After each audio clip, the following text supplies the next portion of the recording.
परिचितचरणो रङ्गराजम्बदेहं स्वादनारुदपराशरपुण्डरीकव्यासाम्बरीशसुखसौनकभीष्वदाभ्यान् रुक्माङ्गदार्जुनवसिष्ठविभीषणादीन् पुण्यानि वां परमभागवतां स्मरामि सर्वत्र गोविन्दनामसङ्कीर्तनं ஆழ்வாரும் பெருமானார் ஆண்டாள் ஜியர் திருவடிகளே சரணம். திருவடிகளே சரணம்.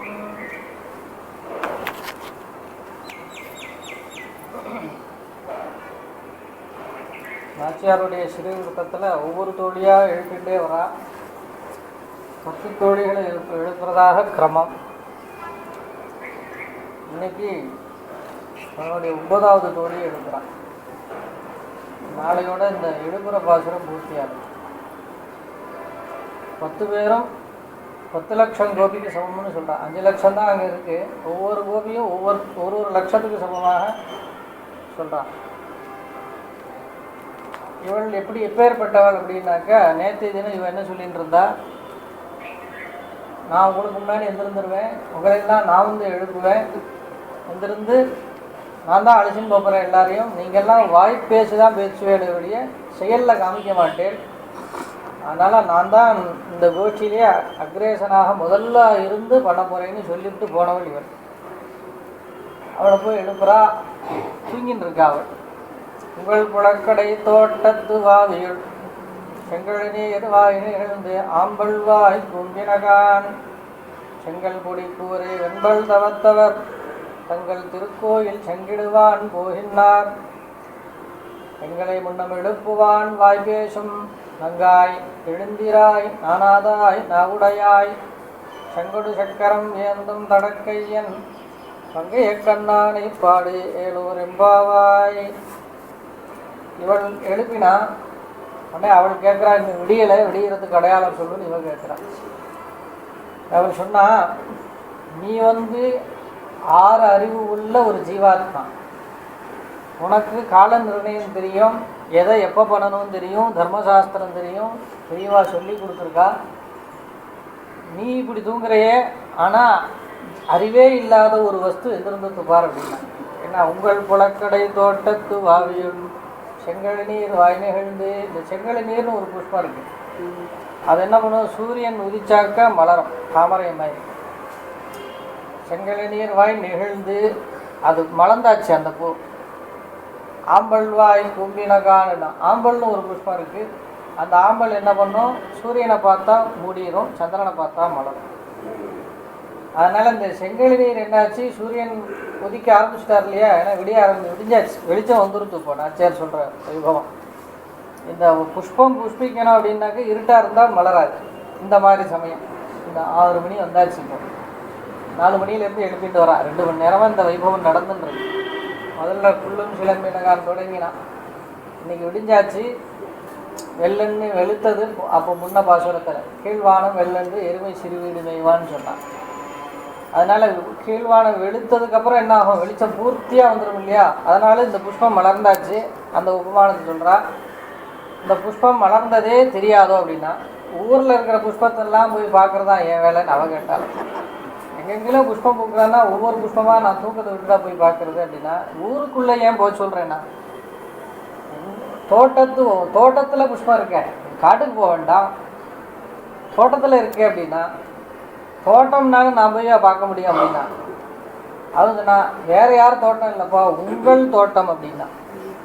உங்கள் தோட்டம்னாலும் எங்கேயோ தூரத்துல எல்லாம் இருக்கலாம் இல்லையா, ஒவ்வொருத்தருக்கும் ஒரு தோட்டம் ஒவ்வொரு இடங்கள்ல இருக்கலாம். அதனால் அதுவும் போய் பார்க்க ஒண்ணாதே அப்படின்னா, அவள் சொன்னா, எங்கேயோ இருக்கிற தோட்டம் இல்லை, உங்கள் புழக்கடை தோட்டம். வீட்டுக்கு பின்னாடி இருக்க புழக்கடையில் அந்த தோட்டத்தில் ஒரு கிணறு, வாவினா கிணறு, ஒரு ஜலம் தேங்கின இடம், கிணறு மாதிரி அதில் அந்த புஷ்பம் பூத்துருக்கு. எங்கேயோ தோட்டத்தை சொல்லலாமா, உன் தோட்டம் உன்னுடைய புழக்கடை தோட்டத்து கிணத்துல செங்கல் நீர் புஷ்பம் பூத்துருக்கு, வாய் நிகழ்ந்து அம்பல்வாய் கும்பீரகான். இதை நீ பார்க்கலையா அப்படின்னா, இவதான் தூங்கி கிடக்கால, எங்கே போய் பார்க்கறது. உடனே அடுத்து சொல்கிற உபமானம், செங்கல் பொடி கூரை வெண்பல் தவத்தவர்.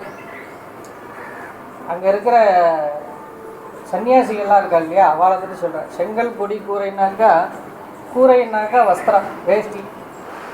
அந்த நாளில் அந்த சன்னியாசம் வாங்கிக்கிறவாலாம் இப்போ தானே இந்த கெமிக்கல் சாயமெல்லாம் வந்திருக்கு. கடைக்கு போனால் காவியில் வஸ்திரம் வாங்கிட்டு வரோம். அப்போ அப்படி இல்லை. அந்த செங்கல் பொடியை நல்லா பொடி பண்ணி அதில் இந்த வெள்ளை வேஷ்டியை ஊற வச்சு அணைச்செடுத்து அது காவியாக மாறிடும். அதனால் செங்கல் பொடி கூரை அந்த சிகப்பு காவி ஏறின வஸ்திரம் தரித்த அந்த வெண்பல் தவத்தவர்ன.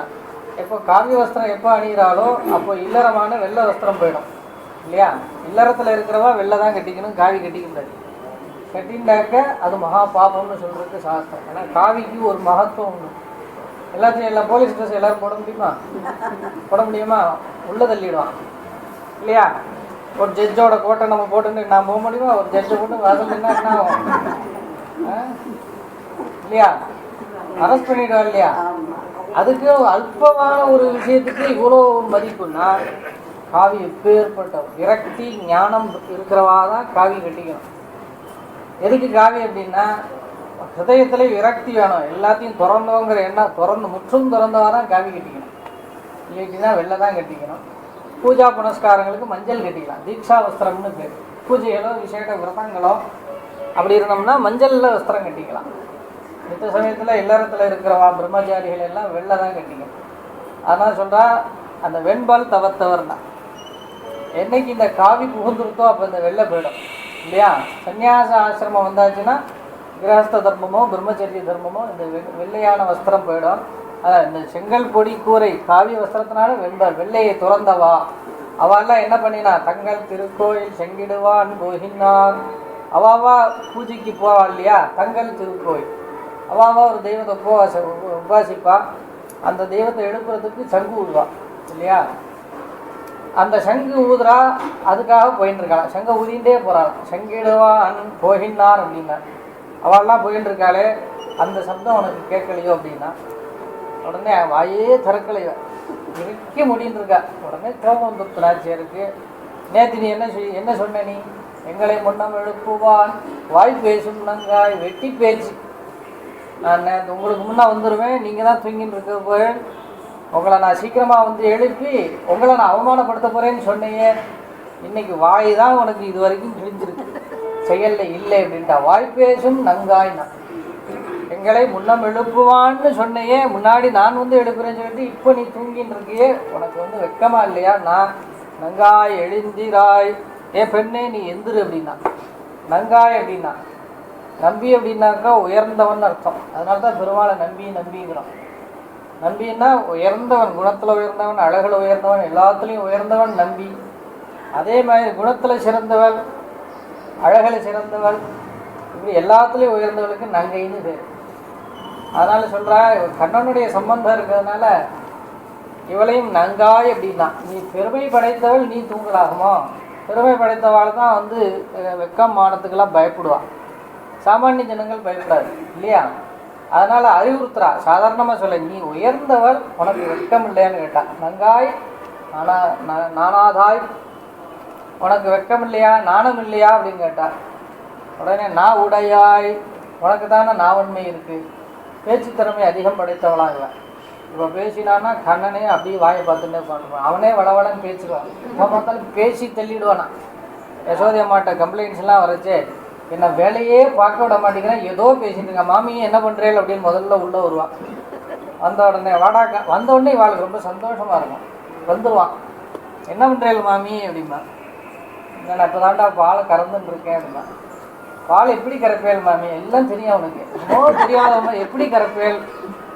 இப்படி மடுவில் இப்படி கையை வச்சு இப்படி கறக்கணும். கறந்து என்ன பண்ணுவேல்? அடுப்பில் வச்சு காய்ச்சணும். அது எப்படி காயும்? ஒரு கண்ணா பின்னான்னு தேவையில்லாத கேள்வி. தேர்தட்டில் உட்காந்து அங்கே அர்ஜுனனுக்கு அவ்வளோ உபதேசம் பண்ணுறான். இது என்னமோ சாதாரணமாக சாதாரண ஒரு திருவுண்டு குழந்தை கண்ணா பின்னான்னு கேள்வி கேட்குற மாதிரி இந்த மாமிகளை போட்டு படுத்துகிற பாடு. இதுக்கும் அதுக்கும் அவ்வளோ வித்தியாசம். கோகுலத்தில் இருக்கிற கண்ணன் அப்படியே ரொம்ப சுலபமான கண்ணன். கோகுலத்தை விட்டு என்றைக்கு கிளம்பினானோ அப்போ பூரா அப்புறம் ஒரே சீரியஸ் ஆகிட்டான். அவன் சிரிக்க கூட டைம் இல்லை, அப்படி ஆகிடுது கண்ணனுக்கு பாவம். எப்போ பார்த்தாலும் ரொம்ப யோசனை பண்ணிட்டு இந்த பாண்டவாளை எப்படி காப்பாற்றணும் இதுலேயே அவனுக்கு போயிடுது. இப்படி வளவளன்னு பேசிகிட்டே இருப்பானா. அதனால் யசோதை அம்மாட்ட வந்து இவன் வேலையே பார்க்க விட மாட்டேங்கிறான். இப்படி ஒரு பிள்ளையை பெற்று வச்சிருக்கியே, வாழ விட்டான் மதுசூதனனே அப்படின்னா, என்னை வாழவே விட மாட்டேங்கிறானே அப்படின்னு சொல்லல. இன்னும் பெரிய தொல்லை, என்னை கொலை பண்ணுறான்ப்பா அப்படின்னு சொல்கிறோம் இல்லையா. கொலை என்ன கழுத்தை நெச்சா கொன்றா கிடையாது. அதோட அந்த அனுபவத்தை புரிய வைக்கணும். எப்படி என்னை போட்டு கொலை பண்ணிவிட்டா இன்னைக்கு அப்படிம்போம். அதே மாதிரி வாழ விட்டான் மதுசூதன், என்னை வாழவே விட மாட்டேங்கிறாங்க அப்படின்னா, வேலையே பார்க்க விட மாட்டேங்கிறான் அப்படின்னு கம்ப்ளைண்ட்ஸ் யசோதைய மாட்டேன். அவனுக்கு ஒரு சந்தோஷம், அந்த கம்ப்ளைண்ட் பண்ணுறதுலேயும் இவாளுக்கு ஒரு சந்தோஷம், யசோதையம்மாவுக்கு கம்ப்ளைண்ட் கேட்குறதுல ஒரு சந்தோஷம். உடனே அவன் பொய்யா கூப்பிட்டு, என்னடா கண்ணா என்ன பண்ணேன், நான் ஒன்றும் பண்ணலையே, பால் எப்படி கறப்பேல் எப்படி காய்ச்சுவேன், இதுவும் தப்பாம்மா, நான் சின்ன பையன் எனக்கு என்ன தெரியும், நீங்களும் சொல்லிவிடும் அப்படி மாற்றிடுவான். அப்படியும் உடனே எல்லாத்தையும் தர்மமாக சொல்லிவிடுவான் அம்மாட்ட. இதில் என்னடி இருக்குன்னு அவள் கேட்பான். இப்படியே இவாளுக்கு ஓடின்னு இருக்கும். அதனால் அவன் நான் வன்மை படைத்தவன் கண்ணன், அவனையே இவன் பேசாமல் வச்சுருவாளாம். நான் உடையாய், கண்ணனோட பேசுகிறதுக்கு திறமை படைத்தவன் நீ என்றோ, இப்படி நீ தூங்கலாமோ. நாம் யாரை பாட போகிறோம், சங்கொடு சக்கரம் ஏந்தும் தடக்கையன், சங்கொடு சக்கரம் ஏந்தும் தடக்கையன்னா, 2 கையிலையும் சங்கு சக்கரம் வச்சுட்டு பக்தர்களை காப்பாற்றுறதுக்காகவே வச்சுருக்கான். இந்த கையை இறக்கினதே கிடையாது. கிருஷ்ணாவதாரத்தில் ஏது சதுர்புஜம்னு கேட்டான். கிருஷ்ணன் எப்போ 2 கையில குடல் குதின்னு தானே இருக்கான் அப்படின்னா, ஏன்னா அவதரிக்கும் போதே சொல்லிட்டார், தமத்புதம் பாலகம் அம்புஜேக்ஷரம் சஜங்க சக்கர கதாயுதாயுதம்னு அவதரிக்கும் போதே சங்கு சக்கரம் கதை பத்மம் இந்த மாதிரி ஆயுதங்களோட திவ்ய கிரீடத்தோட பெருமாள் பெருசாக எப்படி இருப்பாரோ அப்படியே குழந்தைய அவதரிச்சார் தான் பாகவதம். அப்புறம்தான் தேவிகம்மா பிரார்த்தனை பண்ணுறா, நீ இப்படி இருந்தால் எல்லோரும் பயந்துருவா, சாதாரண குழந்தை எப்படி இருக்குமோ அப்படி மாறுன்னா, அதெல்லாம் மறைச்சுட்டான். அது அப்படி தான் இருக்குது, ஆனால் வெளியில் தெரியும். அதுதான் அர்ஜுனனுக்கு இது காமிக்கிறார். விஸ்வரூபம் காமிக்கும் பொழுது அர்ஜுனன் பிரார்த்திக்கிறான், கண்ணா இந்த ரூபத்தை என்னால் பார்க்க முடியல, நீ எப்பவும் எனக்கு சதுர்புஜமாக சேவை சாதிப்பிய, அப்படி சேவை சாதினா. எனக்கு அர்ஜுனனுக்கு மாத்திரம் எப்பவுமே கண்ணன் 4 கையோடையே தரிசனம் கொடுப்பான், மித்தவாளுக்கெல்லாம் 2 கையோடு இருப்பான். அர்ஜுனனுக்கும் தன் பக்தாளான கோபிகைகளுக்கும் அப்படிலாம் இருப்பானா. அதனால் சங்கொடு சக்கரம் ஏந்தும் தடக்கையன் பங்கைய கண்ணான் அப்படின்னா, தாமரை போன்ற அழகான கண் படைத்ததான நம்முடைய கண்ணனை பாடுறதுக்கு நீ வர வேண்டாமோ அப்படின்னா. இல்லை, ஸ்ரீரங்கத்தில் பெருமானார் காலத்தில் இந்த அனுபவம், இந்த பாசுர அனுபவம் வரும்பொழுது அரையர் சேவை நடந்துன்னு இருந்தது. அரையர் சேவை நடந்துன்னு இருக்கும் பொழுது பெருமானார் உட்காண்டிருக்கார், அந்த பக்கம் பெருமாள் இருக்கார், இங்கே ஆழ்வார்கள் கோஷ்டி இங்கே இருக்குது, ராமானுஜருடைய சிஷ்யர் பூரா பின்னாடி எல்லோரும் இருக்கார். அரையர் அப்படி அந்த அபிநயம் பண்ணிகிட்டே வரார். சங்கம் எடுத்தான் மெச்சூடு சங்கம் எடுத்தான் நல்வேயுதிங்கிற அந்த பாசுரம் 10 பாசுரம். அதெல்லாம் அப்பூச்சி காட்டுகின்றான் அப்பூச்சி காட்டுகின்றான்னு சொல்லுவார். அப்பூச்சின்னாக்க பயமுறுத்துறது. அப்படிங்க முடிய குழந்தை இந்த கண்ணெல்லாம் இப்படி திருக்கி வச்சுன்னு நாக்கை நீட்டின்னு கண்ணோட விளையாடுற சின்ன குழந்தைகளை பயமுறுத்தும். அது அப்பூச்சின்னு பேர். அதை 10 பாசுரம் ஆழ்வார் பாடியிருக்கார். அது அபிநயம், வியாக்கியானம் அபிநயம் பண்ணிட்டு இருக்கார் அரையர். அந்த அரையர் என்ன பண்ணார், அத்தன் அப்பூச்சி காட்டுகன்னான்னு இப்படி காமிச்சான்னு காமிச்சாரான். ஆனால் ராமானுஜருக்கு முகம் சுருக்கி போயிட்டான். அந்த சமயத்தில் சொல்ல முடியாது இல்லையா, இது இப்படி பண்ணக்கூடாது அப்படி பண்ண. அரையர் சொல்கிறதுக்கு, ஏன்னா அரையர் யார் அப்படிங்கிறாங்க, சாட்சாத் ரெங்கநாயகியே. ரெங்கநாயகி தன்னுடைய நாயகனான ரெங்கநாதனுக்கு அபிநயம் பண்ணி காமிக்கிறான். அது ஒரு அந்தப்புறம், பொது மண்டபம் இல்லை. அந்தப்புறத்தில் கணவன் மனைவியும் ஏகாந்தமாக இருந்து அனுபவிக்கிற மாதிரி அரையர் சேவை. ரங்கநாதனான நாயகன், ரெங்கநாயகியான நாயகி, இவள் ஆழ்வார் பாடின பிரபந்தங்களை இவள் அபிநயம் பண்ணி தன் நாயகனை திருப்திப்படுத்துறதாக அந்த உற்சவமே அப்படிதான். அப்போ தாயார்னா அந்த அரையர் இல்லையா, தாயாரை போய் கேள்வி கேட்க முடியுமா அப்படின்னு ராமானுஜர். இருந்தாலும் அந்த அனுபவம் அவருக்கு பிடிக்கல. என்ன சாதாரண குழந்தை மாதிரியா கண்ணன் இப்படி வேகமா பூச்சி காமிச்சா, இது சாதாரண பிராகிருத குழந்தையா, மனுஷ குழந்தையா இது கண்ணன், இது திவ்யமான மாமாய குழந்தையாச்சே, அவன் எப்படி காமிச்சிருப்பான் அப்படின்னு இவருடைய திருவுள்ளம். அவர் பண்ணிகிட்டே போய் 2 தரம் பண்ணுவாள். பெருமாளை பார்த்து 1 தரம் பண்ணுவாள், இந்த பக்கம் கோஷ்டியை பார்த்து 1 தரம். ஒரே வாக்கியத்தை 2 தரம் இந்த பக்கம் அந்த பக்கம் பண்ணுறது. முதல் தரம் இப்படி பண்ணி விட்டார். ராமானுஜனுக்கு கொஞ்சம் வருத்தம். அடுத்த தரம் இப்படி திரும்பி பண்ணுறச்ச அத்தன் அப்பூச்சி காட்டுகின்னோன்னு இப்படி கையை காமிச்சாராம். உடனே ராமானுஜன் சந்தோஷம். உடனே எம்பார் இருந்தீரோன்னு கேட்டாராம். எம்பார் அந்த கோஷ்டியில் எங்கேயோ மூளையில் உட்காந்துருக்கார். கோவிந்த பட்டர்னு திருநாமம், ராமானுஜருடைய சித்தி பிள்ளை. அவருக்கு தம்பி உறவு வேணும். அவரும் சன்னியாசம் வாங்கிட்டார். ராமானுஜருக்கு சிஷ்யனாக இருக்கார். பிரதம சிஷ்யர்கள் அவரும் இருக்கார். அவர் என்ன பண்ணினார்னா ஒரு ஓரத்தில் அங்கே நின்றுறாரு. எப்பயுமே ராமானுஜருக்கு எதிராக நிற்கவே மாட்டாராம். எங்கேயோ ஒரு ஓரத்தில் அப்படி இருப்பார். அவர் இதை பார்த்துட்டு ராமானுஜன் திருவுள்ளா இது உகக்காது, சாதாரண குழந்தை மாதிரி கண்ணன் இப்படி அப்பூச்சி காமிப்பான், பயமுறுத்துவான். அப்படி பயமுறுத்தி இருக்க மாட்டான். எப்படி பயமுறுத்துவான் அப்படின்னா இந்த கோபிகளோட விளையாடிகிட்டே இருப்பானா. விளையாடிகிட்டே இருக்கிறச்ச எல்லாரும் ஆனந்தமாக சுவாரஸ்யமாக விளையாடிட்டு போய் குட்டி கண்ணன் தானே அழகாக கொண்டையெல்லாம் போட்டுட்டு சனங்கெல்லாம் தோல் வலை கிரீடங்கள் மகரம் வாளி இந்த மாங்காய் மாலை காசு மாலை பஞ்சாயுதங்களையும் ஐம்படை தாடின்னு ஒரு ஆயுதம், பஞ்ச ஆயுதங்களையும் சின்ன சின்ன டாலராக போட்டு ஒரு ஹாரம் போட்டிருப்பானா. இடுப்பில் கிங்கினி ஒட்டியானம் பீதாம்பரம் நல்ல மகரம் வாடி எல்லாம் மோதிரங்கள் எல்லாம் போட்டு இப்படிலாம் செயின்லாம் போட்டிருப்பானா ஐஸ்வர்யம்மா. அப்படியெல்லாம் வர்ணிக்கிறார் பெரியாழ்வார். மோதிரமும் கிரியும் அப்படிங்கிறார். மோதிரம்னாக்க அந்த மோதிரங்கள் இப்படி இருக்குமா, அதுலேருந்து அப்படி ஒரு ஜாயிண்ட் வருமா இங்கே, அது இந்த வளையலில் கொண்டு வந்து சேர்த்துருப்பாளாம். இது கீழே விழுந்துடக்கூடாது, இது கையை வாயில் வச்சுக்கிட்டே இருக்கும், உள்ளே உயரக்கூடாது. கேட்டக்கார பிள்ளையா என்ன இல்லையா, யாராவது கேட்டால் அவுத்து கொடுத்துரும் இல்லையா, வெண்ணாதனை அந்த மோதிரத்தை கொடுன்னா அவுத்து கொடுத்துரும், அப்படி சுட்டியை அவுத்து கொடுத்துரும். அதனால் அத்தனையும் கட்டி வச்சுருக்காராம். அதனால் என்னாச்சு, இதெல்லாம் அவ்வளோ அழகான குழந்தையோடு இவன் விளையாடிகிட்டே இருக்கும்போது திடீர்னு தன் நிஜரூபத்தை காமிப்பானான் சங்க சக்கரத்தோட. அப்படி நின்ன உடனே இவெல்லாம் அப்படி பயந்துருவாளாம். ஏன்னா சின்ன கண்ணன் இப்படி நிற்கிறானே, ஏதோ பெருமாளாட்டம் சங்க சக்கரங்கள் தன் நிஜ சுரூபா தானே. அதனால் அப்படி சங்க சக்கரத்தை காமிச்சு ஒரு க்ஷணம் அவளை பயமுறுத்துவானா. உடனே அவளாம் பயந்து அப்படி நடுங்கி இருக்கிறச்ச அப்படியே மறைச்சி விடுவானா. அந்த பார்த்த ரூபா அப்படியே மறைஞ்சி போயிடுவான். திருப்பி கண்ணா அப்படின்னு விளையாட ஆரம்பிச்சுவான். இதைத்தான் எம்பார் சொல்லி கொடுத்தார். இப்படி அல்ல இப்படின்னு செய்கையில் காமிச்சான்.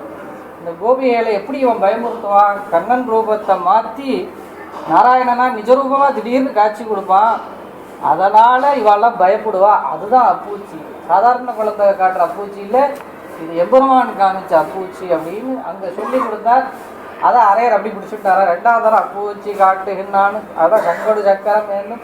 கிருஷ்ணாவதாரத்தில் எங்கே ஜங்கு சக்கரத்தை காமிச்சான் அப்படின்னா இந்த வைபவத்தில் தான் காமிச்சானா. கோபிகைகளை திடீர்னு பயமுறுத்துவானா தன் நிஜரூபத்தை காமிச்சு. அதை தான் நாச்சியார் இங்கே அனுபவிக்கிறான். சங்கடு சக்கரம் ஏந்தும் தடக்கை. ஒரு கையில் புல்லாங்குழல் ஊதிட்டே இருப்பான், திடீர்னு பார்த்தா சங்கு சக்கரம் முடிச்சு. திருவேங்கடத்தில் எம்பெருமான் திருவேங்கட விளையாடாக இருந்தாலும் அவனையும் கிருஷ்ணனாக ஆழ்வாரெலாம் அனுபவிக்கிறான். வேங்கட கிருஷ்ணன்னு திருநாமம் அவன். ரெண்டு கையில் சங்கு சக்கரம் அந்த குழல் ஊதின்னு இருப்பான். அப்படிலாம் ஆழ்வார்களுடைய அனுபவம். ஆழ்வார் என்ன அனுபவித்தார்களோ அதை தான் நாச்சியார் அனுபவிக்கிறான். சங்கடு சக்கரம் ஏந்தும் தடக்கையன் பங்கைய கண்ணானை பாடுறதுக்காக நீ எந்திருந்து வர வேண்டாமோ ஏதோ ரெம்பாவாயின் அவளையும் எழுப்பினா அவளும் வரதாக இந்த வைபவம் அமைஞ்சிருக்கு. இன்னைய பாசுரத்தில் திருப்பாணாழ்வாரை எழுப்புறதாக இந்த பாசுரம் அமைஞ்சிருக்கு. திருப்பாணாழ்வார் பஞ்சமா ஜாதியில் அவதரித்தார். உறையூர் அப்படின்னு திருச்சி பக்கத்தில் இருக்குது, கோழியூர்னு பேர் இருக்குது. அங்கே தான் அவதரித்தார். அவர் சந்நிதிக்கே போனதில்லை. அதனால் அப்படி ஒரு கட்டுப்பாடில் இருந்த சமயத்தில் தானும் இவராக விரும்பலை, சந்நிதிக்கு நாம் போகணும் அப்படின்னு ஆசைப்படவும் இல்லை. காவேரிக்கு இந்த பக்கம் நின்றுட்டே ரங்கனை சேவிச்சுட்டு இருப்பாராம். கோபுரத்தை பார்த்து பார்த்து கண்ணீர் விட்டுட்டு இருப்பாராம், தன்னை மறந்து பாடின்னு இருப்பாராம். அப்போ தான் பெருமாளுக்கு இவர் ஆட்கொள்ளணுங்கிற ஒரு திருவுள்ளம் வந்த உடனே என்ன பண்ணினார், அந்த லோகசாரங்க முனின்னு ஒரு பிரதான பட்டர், அவர் யோகேஸ்வரர், பெருமாளோட நேரில் பேசுவார். பெருமாளும் அவரும் நம்ம எப்படி பேசிக்கிறோமோ அப்படி பேசிப்பாராம். அவர் கைங்கரி தீர்த்த கைங்கரி பண்ணுறதுக்கு காவேரியில் வந்து ஸ்நானம் பண்ணி குடத்தில் ஜலம் எடுத்துகிட்டு போவார் ரங்கநாதனுக்கு. அவருக்கெல்லாம் டயப்படி நடந்தாகணும். கொஞ்சம் 5 நிமிஷம் தள்ளக்கூடாது, 5 நிமிஷம் முன்னையும் போகக்கூடாது. அதனால் இவர் சரியாக அந்த தீர்த்தம் எடுத்துன்னு வரைச்சி இவர் தன்னை மறந்து பாடின்னு இருக்கார். அப்போது இவர் குறுக்கணுன்னா போக முடியாது. அவர் அந்த பக்கம் போனால் தான் இவர் தீர்த்தம் எடுத்துன்னு போகலாம். இப்போ பேசவும் மாட்டார். தலையில் தீர்த்தம் இருக்கும்போது பேசக்கூடாது, அந்த தீர்த்தத்துக்கு அழுக்கு வந்துடும். வாயை திறந்து போகணும்னு சொல்ல முடியாது. பக்கத்துலேயும் யாரும் இல்லை. ஒரு கல்லை தூக்கி அப்படி போட்டார், அது போய் நெத்தியில் பட்டுறது ரத்தம் வந்துருத்தம். அவர் தன் நினைவு வந்த உடனே அந்த பக்கம் நம்ம கைங்கிறதுக்கு இடைஞ்சல் பண்ணிட்டோமேனு ஓடியே போயிட்டார் அந்த பக்கம். அப்புறம் இவர் போனாக்க அங்கே நம்பெருமாள் திரை நீக்கலையாம். திரையை கதவை திறந்துவிட்டார், திரையை எடுக்க முடியல. என்ன ஆச்சுன்னா ரங்கநாயகியும் பெருமாளும் பிடிச்சுட்டாலாம் திரையை. நாங்கள் சேவை சாதிக்க மாட்டோம். என்ன பிரபு என்னாச்சு, அபச்சாரம் என்ன பண்ணினேன் அப்படின்னார். அப்போது நீ என்னுடைய பக்தனை கல்லால் அடிச்சு இல்லையா, அது ஒரு தோஷம் தானே, அதை நான் வேணும்னு பண்ணலையே அப்படின்னா. வேணும்னு பண்ணலையோ இதோ அது வந்து அபச்சாரம் தான். அதுக்கு அடியே என்ன பண்ணணும்னு அவன் ஒன் தோளில் எழுந்துருள பண்ணிடுவாங்க. அதுக்கு பிராயசித்தா அதான் அப்படின்னா. சரி, பெருமாள் சொன்னால் அதான் சாஸ்திரம் இல்லையா? பெருமாள் தான் நீ ஆச்சாரமாக இருன்னு சொன்னால் அதனால் ஆச்சாரமாக இருக்கேன். பெருமாளே நீ ஆச்சாரத்தை விட்டுடும் அப்படின்னா விட்டுற வேண்டியதானே. அவர் சொல்கிறது செய்யணும், அவ்வளோதான். நான் வந்து யோகி, நான் வந்து அப்படிலாம் செய்ய மாட்டேன்னா அப்போ யோகத்துக்கு அர்த்தமே இல்லைன்னு ஆகிடுமே. யோகம் எதுக்கு? பெருமாள் அறிகிறதுக்கு தான். அப்போ எம்பெருமான் என்ன சொல்கிறானோ அதை செய்யணும், அதுதான் சாஸ்திரம். வேதா சாஸ்திரம் பரம்னாத்தி நதெய்வம் கேசவாத் பரம்னா. வேத சாஸ்திரத்துக்கு மேலே ஒன்றும் கிடையாது, கேசவனுக்கு மேலே ஒன்றும் கிடையாது.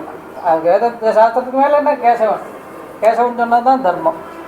அதனால் அவன் சொன்னான், உடனே போனார். போய் ஆழ்வார்கிட்ட போய் ரொம்ப பெருமாள் எழுந்தரில் வர சொல்லி ஆக்கினார். இவர் அதுக்கு மேலே நான் போய் தோளில் கூடவே கூடாது, என்ன நீர் பார்க்க என் கூட பேசவே கூடாதுன்னு அவர் சொல்கிறார். என் கூட பேசினாலே நீர் ஸ்நானம் பண்ணணுங்கிறார் அவர் சொல்கிறார் திருப்பாணர். இல்லைப்பா, பெருமாள் சொல்லிட்டார், அதுதான் சாஸ்திரம், நீரும் மீறப்படாது நானும் மீறப்படாது அப்படின்னு அவர் சமாதானம் பண்ணி பெருமாள் மேலே அக்ஷதையை போட்டார். பெருமாள் சொன்னால் செய்யணுமா இல்லையா? ஆமான்னு. அப்போ ஏறும் பிடிச்சி ஏற்றினாராம். அதுவும் அவர் ஏறலை, திருவடி பிடிச்சுட்டார். அப்படி அதான் காட்டவே கண்ட கமலபாதம் நல்லாடை உந்தி தேட்டரு உதர வந்தம் திருவாரூர் கண்டம் செவ்வாய் வாட்டமிழ் கண்கள் மேனி முனி ஏறி தனி புகுந்து பாட்டினால் கண்டு வாழும் பாணர்தாள் பரவினோமேன்னு கனியன் சாரிகள்.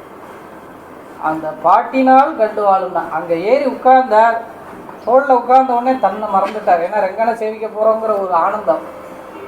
கண்ணை மூடினார். அந்த பரவசத்தில் ரெங்கநாதன் உள்ளே எப்படி இருக்கானோ அப்படியே தரிசனம் கொடுக்க ஆரம்பிச்சுட்டானா. இங்கேயே பாசுர ஆரம்பித்தாச்சு. காவேரி கரையிலே போய் இறங்கியெல்லாம் பாடலை, அமலநாதிபரான்னு பாடலை. இங்கே தோளில் எழுந்தருளினார், கண்ணை மூடினார், பெருமாள் சேவை செய்தார். அதான் காட்டவே அவன் காட்டினான். என்ன காட்டினான்? அவர் காட்ட இவர் கண்டார். காட்டவே கண்ட என்ன பாதம் முதல்ல, திருவடி தான் முதல்ல காமிச்சார். இந்த கமலை நல்ல ஆடை அப்படின்னார். திருவடி தாமரையை காமிச்சார் முதல்ல, கமலபாதத்தை காமிச்சார், அப்புறம் நல்ல ஆடையை காமிச்சார். தான் உடுத்திட்டு இருக்கிற பீதாம்பரம் வஸ்திரம் இருக்கு இல்லையா, அதை காமிச்சார். அப்புறம் உந்தி தொப்புளை காமிச்சார். இந்த லோகத்துக்கு சிருஷ்டிக்கு காரணமாக இருக்கக்கூடிய தொப்புள் இல்லையா, அதில் என்ன பிரம்மா வந்தார், பிரம்மா இதெல்லாம் படைத்தார். அதனால் இந்த சிருஷ்டிக்கு காரணம் பெருமாளுடைய தொப்புள். அதனால் நல்ல ஆடை, அப்புறம் உந்தி. அந்த உந்தியில் தேட்டரு உதர பந்தம்னா, அந்த உதர பந்தம்னு ஒரு ஒட்டியானம் போட்டிருக்கார் நம்பெருமாள். ஏன் அப்படின்னாக்கா, யசோதையம்மா கட்டின தழும்பு இன்னைக்கு இருக்கான் அவருக்கு. உரலில் கட்டினா இல்லையா, கட்டி ரொம்ப நாளி இருந்தது அந்த குழந்தை. காத்தால் கட்டி சாயங்காலம் தான் ஊற்றி விட்டான், கட்டக்கட்டம் அப்படின்னு. இவனும் அப்படியே ஏங்கிட்டே நின்றுருந்தான், ஊன்னே நின்றுருந்தான். இவனுக்கு அவுக்க தெரியாதா, அம்மா வந்து அவுத்து விடணும். அது வரைக்கும் ஏங்கி இருந்த எளிவேந்தார் நம்மாழ்வார் மயக்கமாயிட்டார். 6 மாதம் மயக்கத்திலே இருந்தார் நம்மாழ்வார். பரபிரம்ம இப்படி அழுதுட்டு நிற்குமா உரலில் கட்டிட்டு. அதுவும் இத்து போன கயிறு, முன் சிறுத்தாம்பு அப்படின்னா. நல்ல கயிறு இல்லை, கயிறு கடைஞ்சி ஒரு கண்ணி முடிச்சா போட்டு இத்து போன ஒரு கயிறு. அந்த கயிறை கட்டிட்டு இது ஏங்கி நிற்கிறதே இப்படி ஒரு எளிமையா அப்படின்னு நம்மாழ்வார் அனுபவம். அதை கட்டி போட்டதுனால என்னாச்சு, இங்கே தடவை விழுந்துருக்கும். இது வளர்ந்தாலும் போகலை, வளர அது அப்படியே தான் இருக்குது. இந்த கோபிகளோட விளையாடுறச்சே சில சமயம் அப்படியே விளையாடும் போது இவனுக்கு வஸ்திரம் வந்தாலே தெரியாது கண்ணனுக்கு. அப்படியே இடுப்பு விட்டு கீழே இறங்கிடும். இவள கையை கொட்டி சிரிப்பாளாம், அஜிஜோ அப்படிம்பாலாம். என்னடா அப்படின்னா, அதை பாரு திருட அன்னைக்கு வந்து திருடினாலையா அம்மா கட்டி போட்டால் தழும்பு இருக்கு பாரு அப்படின்னு. இந்த இதுகளுக்கு அவன் கேலி பண்ணினாக்கா இவன் காத்துன்னு இருப்பான். இவன் எப்போ பார்த்தாலும் அவளை கேலி பண்ணுறானா, எந்த சான்ஸ் கிடைக்கும் உடனே இவனையும் கேலி பண்ணும். இவனுக்கு மேலே அவள் கோபி குட்டிகள் உடனே அவள் சிரிப்பாளா, கை குட்டி சிரிப்பாளா, இந்த பாரு திருடன் பாரு அப்படிம்பாரு. அதனால என்ன பண்ணாலும் அம்மாட்ட போனா, அம்மா எனக்கு ஒரு பெரிய ஒட்டியானம் போட்டு விடு அப்படின்னா. ஏன்டா? அதெல்லாம் சிரிக்கிறதுமா என்னை பார்த்து, இந்த வேட்டி நிற்க மாட்டேங்கிறது, வஸ்திரம் நிற்க மாட்டேங்கிறது. அதனால விசேடமாக பெரிய ஒட்டியானமாக பண்ணி கட்டி விட்டுட்டாராம். அதுலேருந்து அந்த ஒட்டியானத்தை அவுக்கிறதே இல்லை. ஏன்னா இதில் கேலி பண்ணுறத திருடன் அப்படின்னு. அதனால சொல்கிறா ஆழ்வாருக்கு அதையும் காமிச்சார்னு சொல்கிறார். தேட்டரு உதர பந்தம்னா, இந்த சரித்திரம் கேட்டால் என்றைக்கே சலிக்கிறது, எத்தனை தடவை சொல்லியிருக்கோம். அதனால் தேட்டரும்னா தேட்டாதான் இந்த சரித்திரம், கண்ணனுடைய சரித்திரம். இந்த ஒட்டியானம் ஏன் வந்தது அப்படின்னா, தேட்டரும் உதரபந்தம்னா அப்பேற்பட்டதான அந்த ஒட்டியானத்தை காமிச்சார். திருமார்பை காமிச்சார், திருமார்பு கழுத்தை கண்டம். அது மாதிரி செவ்வாய் பவட வாயை காமிச்சாராம். அப்புறம் கண்களை காமிக்கிறார். அப்புறம் மேனியை பூர்த்தியாக காமிச்சார். எப்போ இதெல்லாம் வந்து வர வர வர வர ஒன்றொன்னா காமிச்சுட்டே வர அமலநாதிபுரான் அடியார்க்கெண்ணை ஆட்கொடுத்த விமலன் விண்ணவர்கோன் விரையார் பொழில் வேங்கடவன் நிமலன் நிம்மலன் நீதிவானவன் நீழ்மதில் அரங்கத்தம்மான் திரு கமலபாதம் வந்து என் கண்ணின் நின்றுன ஒத்தினதேன்னு முதல் பாசுரம். இந்த திரு கமலபாதம் வந்து என் கண்பூர நிறைஞ்சிருக்கேன்னு பாடினார். அப்படி இந்த அவயவங்களை பாடிக்கிட்டே வரைச்ச கடைசி பாசுரம் 10வது பாசுரம் கொண்டல் வண்ணனை கோவலனாய் வெண்ணெய் உண்டவாயங்கிற பாசுரம். அப்போ தான் உள்ளே வர திருட மண்டபம் தாண்டி ஆழ்வாரை தூக்கின்னு வந்தோடனே ஊருக்கெல்லாம் தெரிஞ்சு போச்சு. அது என்னாச்சு அப்படின்னா எல்லாரும் வாசலில் ஆரத்தி எடுக்கிற வரவேற்கிற ஆளாக ஒரு பெரிய நம்பெருமாள் உற்சவம் எப்படி நடக்குமோ அப்படி நடந்து தான் ஆழ்வாருக்கு வரவேற்பு. பெருமாளே ஒருத்தரை எழுந்தருளை பண்ணிட்டு வர சொன்னால் அவர் எப்பேற்பட்டவராக இருப்பார், அவரை நாம் வந்து சேவிக்கணும்னு அத்தனை பேர் வந்தாலாம். அத்தனை பேர் கூட்டமாக கூட வந்தார். வந்து இறக்கினார். இறக்கும் போது இவர் என்ன சேவிச்சுட்டு இருந்தார்னா கொண்டல் வண்ணனை பாசுரம் ஆயின்னு இருக்கு. அப்படி இறக்கினார். திருமேனி பூர்த்தியாக சேவித்தார். திருவடியிலேருந்து திருமுடி கிரீட்டம் வரைக்கும். அண்டர்கோன் அணி அரங்கன் என் அமுதினை கண்ட கண்கள் பெருமாளை சேவிச்சுட்டாரா பூர்த்தியா? பயம் வந்துட்டான் அவருக்கு. அச்சோ இப்பேற்பட்ட சுரூபத்தை சேவிச்சுட்டு இவாளெல்லாம் பார்க்கணும், லோகத்தை திரும்பி பார்க்கணுமே. ஏன்னா இது ஒரு பவசாகரம் இல்லையா, கொடுமையான கடல். நம்ம என்ன பண்ண போகிறோம் தெரியலையே ஒரு பயம் வந்துருத்தான் இல்லையா.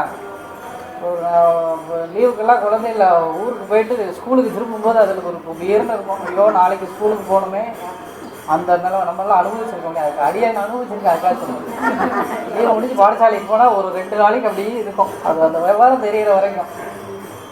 அதனால் அந்த மாதிரி ஆழ்வாருக்கு இப்பேற்பட்ட திருமேனியை சேவிச்சுட்டு இந்த லோகத்தை பார்த்து திரும்பணுமே, நான் என்ன பண்ண போகிறேன் தெரியலையே அப்படின்னு அந்த பயத்தில் அமுதனை பார்த்த கண்கள் மற்றொன்றனை காணாது, பார்க்கக்கூடாது அரங்கனே, மற்றொன்றனை பார்க்கவே கூடாது, காணாவே அப்படின்னார். பெருமாள் எப்பயுமே பக்தாளுடைய எண்ணத்தை பூர்த்தி பண்ணுவார் இல்லையா. அதுவும் இப்பேற்பட்ட பக்தர் இவர் என்ன பண்ணார், அப்படியே வாரி அணைச்சுட்டாராம். மித்த ஆழ்வார்கள் எல்லாம் ஆத்மா போச்சு, அவாவா திருமேனி அங்கங்கே நம்ம இது பண்ணி பிருந்தாவனம் பண்ணி இன்றைக்கும் நாம் பூஜை பண்ணிட்டு இருக்கோம். ஆனால் திருப்பாணாழ்வாருடைய சரீரம் எங்கே போச்சு, அவருக்கு எங்கே திருவரசு ஒன்றும் கிடையாது. சரீரத்தோடு நம்பெருமாள் உள்ளே வாங்கிட்டாராம். ஆண்டாளுக்கும் திருப்பாணாழ்வாருக்கும் பிருந்தாவனம் எது ஆனால் நம்பெருமாள் திருமேனியை இல்லையா. ராமானுஜர் கூட வெளியில் இருக்கு இல்லையா. வசந்த மண்டபத்தில் ராமானுஜர் எழுந்தருளை பண்ணி அங்கே ஒரு திருமேனி பிரதிஷ்டை பண்ணி ஆராதிச்சுருக்கோம். அதே மாதிரி பெரியாழ்வாருக்கு மதுரையில் இருக்குது, அழகர் கோயிலில், திருமங்கை ஆழ்வார் திருக்குறுங்குடியில், குலசேகர ஆழ்வாருக்கு பிரம்மதேசத்தில், இப்படி ஒவ்வொரு ஆழ்வாருக்கும் அந்தந்த க்ஷேத்திரங்களில் இருக்குது. இவருக்கு என்னாச்சுன்னா நம்பெருமாள் உடம்பே இவருடைய பிருந்தாவனம் ஆகிடுச்சு. திருவரசுன்னு நம்ம சம்பிரதாயத்தில் சொல்லுவோம். மகான்கள் இந்த மாதிரி ஆழ்வார்களும் ஆச்சாரியர்களும் பள்ளிப்படுத்துகிற இடத்த திருவரசு அப்படிம்போம், பிருந்தாவனம்னு சொல்லுவோம். புத்தவாலாம் சமாதி அப்படின்பா. நமக்கு அப்படி சொல்லக்கூடாது. திரு அரசு இல்லை பிருந்தாவனம். துளசி வச்சுருந்தா பிருந்தாவனம். அது பிருந்தாவனம்னா துளசி வைக்கணும், அதனால அதுக்கு பிருந்தாவனம்னு பேர். அப்போது நம்பெருமாள் திருமேனியே இவருடைய திருவரசாகிட்ட. அப்போ எவ்வளோ உயர்ந்தவர் இல்லையா. எங்கேயோ பஞ்சமுகுடியில் அவதரித்தார், போய் சேர்ந்த இடம். அதனால் குலம் கோத்திரம்லாம் பக்திக்கு நிற்கவே நிற்காது. அதை சொல்லிட்டு அதனால் பிரயோஜனப்பட்டான்னா அவன் வீண். நாம் பக்தனாக இருந்தால் உண்மையாக தானாக கிடைக்கும் இல்லையா. நாம் பக்தியாக உண்மையான பக்தி பண்ணினா பக்தி எல்லாத்தையும் உடனே தெரியும். அதுக்கு பிரமாணம் ஆழ்வார். நான் அப்படி இருக்கேன்னு சொன்னால் கிடைக்காது. பக்தி பண்ணினா கிடைக்கும், தானாக கிடைக்கும். எதுவுமே கேட்டு வாங்கினா பிரயோஜனம் இல்லை. தானாக பெருமாள் கொடுப்பார். அந்த பக்தி நமக்கு இருந்தால் கிடைக்கும். அதுக்கு பிரமாணம் ஆழ்வார். அப்பேற்பட்டதான கொண்டல் வண்ணனை கோவலனாய் வெண்ணெய் உண்டவாயன் உள்ளம் கவர்ந்தால் அண்டர்கோன் அணி அரங்கன் என் அமுதினை கண்டகங்கள் மத்தொன்னினை காணாவேன்னார். அப்படியே வாங்கிட்டாரான் ஆழ்வார். ஆழ்வாரை பெருமாள் அப்படியே சேர்த்துட்டார். அப்படி விசேடமான ஆழ்வார். அவர் எழுப்புறதாக இங்கே அமைஞ்சிருக்கு.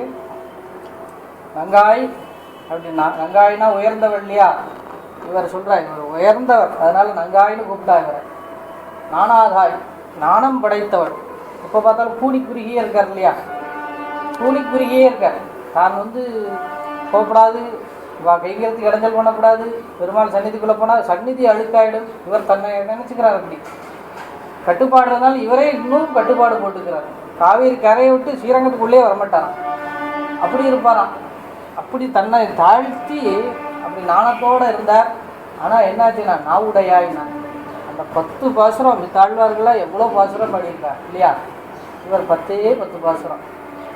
அப்புறம் என்னாச்சுன்னா இதில் விசேடம் என்ன கேட்டோம்னா, மித்த ஆழ்வார்கள்லாம் அங்கங்கே முதிரை வச்சுருக்கார் இல்லையா? பட்டர் வீரான் அப்படின்னு அங்கங்கே அவர் வைப்பார். பட்டர் வீரான் சொன்ன இந்த பாடல் சொன்ன கோதை நாச்சியார் சொன்ன அப்படி பைவல் பட்டுவில்லிபுத்தூர் பட்டர் வீரான் கோதை சொன்ன இவர் சொல்கிறார். சடகோபன் சொன்ன அவர் சொல்கிறார். காரிமாறன் கலியன் சொன்னேன்னு அவர் சொல்கிறார். குலசேகரன் சொன்னேன்னு இவர் ஒவ்வொரு ஆழ்வார்களும் தன்னுடைய பாசுரம் முடிகிறச்சு அங்கங்கே முதிரை வைப்பான். இந்த பாசுரம் இந்த ஆழ்வார் பண்ணினதுன்னு தெரியணும் இல்லையா? எல்லா ஆழ்வார்களும் பண்ணினார். தொண்டரடிப்பொடி ஆழ்வார் உள்பட ரெங்கநாத்தவர் இன்னொருத்தரை சேவிக்கல, அவர் கூட தொண்டரடிப்பொடி என்னும் அடியணைன்னு அங்கே சொல்லிவிட்டார் இல்லையா? ஆனால் இவர் என்னன்னா முதிரையே கிடையாது. கடைசி பாசனத்தில் முதிரை வைக்கணும் இல்லையா? பாணன் சொன்னால் சொல்லியிருக்கணும் இல்லையா? கொண்டல் வண்ணனை கோவலனாய் வெண்ணெய் உண்ட. ஆரம்பத்துலேயும் பாணன் கிடையாது, முடிவுலேயும் முதிரை கிடையாது. முதிரையே இல்லாத பாசுரம் இந்த பாசுரம் தான் இல்லையா? மதுரகவி ஆழ்வார் கூட சொல்லியிருக்கார். அப்புறம் 10 பாசுரம் ஆழ்வாரை பாடினார், ஆனால் முதிரை இருக்குது. அதில் மதுரகவி சொன்னார் அப்படிங்கிற முதிரை இருக்குது, இங்கே கிடையாது.